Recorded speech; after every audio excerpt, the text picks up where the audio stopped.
pleased she's here tonight. A big welcome for Tasha Caufield. Clap your hands, let her hear you.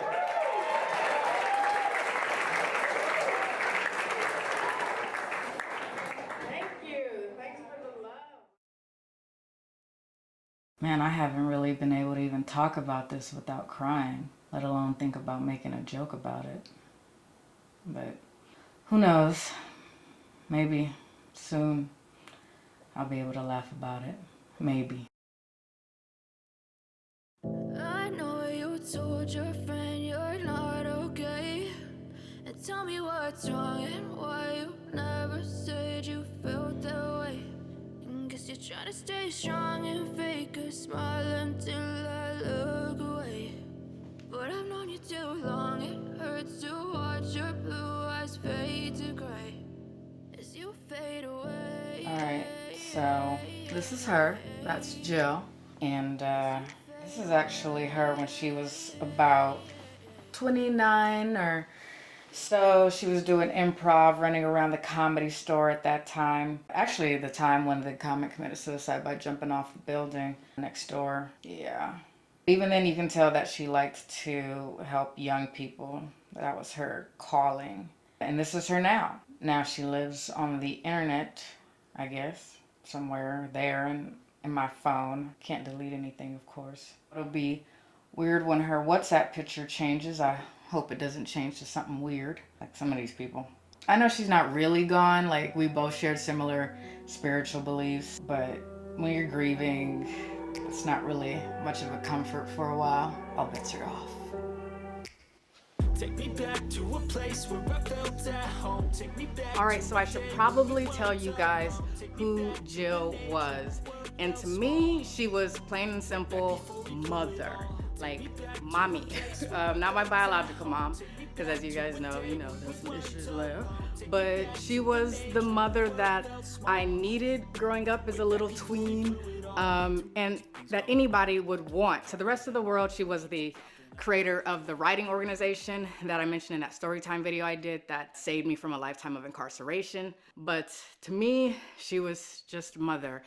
And now she's dead. And now the book, the autobiography she was working on when she passed, that's dead. And now my memoir, the one she always wanted me to write, finally caved, started writing it, pulled out all my journals from my life. And by the way, this Christmas tree, it's not Christmas time, okay? I just really love Christmas, so I have it up all the time. All right, but yeah, so she, I'm sorry, I forget, the Christmas tree threw me off. Yeah, but she was my biggest supporter, biggest champion, my only cheerleader. So when you lose that, you lose a lot. Like, you lose a lot. And I didn't know who I was writing for anymore. And every time I tried to move forward, I just couldn't, whether it was with writing or life. It was like walking through mud. So basically, I just stopped, like everything. Okay, I sold my car. I bought some more real estate, retired, and settled into a life of quiet solitude watching The Golden Girls, which was my first time watching them, actually. A little preachy, but really solid comedy. But anyway, I basically just laid around waiting for myself to join her, I guess. But I got antsy. So I did what I always do when I'm in a rut, and I booked a trip. All right, let me get ready real quick. I'll be right back. Bang, bang. So right after I get to Vegas, I'm on my way to the hotel, and I see Steve Aoki is DJing. You see all the billboards and everything like that. So I hit his people up. I'm like, I'm in town. They're like, where are you? Have you eaten? And I spent the next couple days partying with them. And when I tell you, being around other creatives, living their passion, it just breathed new life into me. Like, I knew I had to get back into writing my memoir because it mattered to Jill and myself. But more importantly, I had to give back to my passion, which is comedy writing.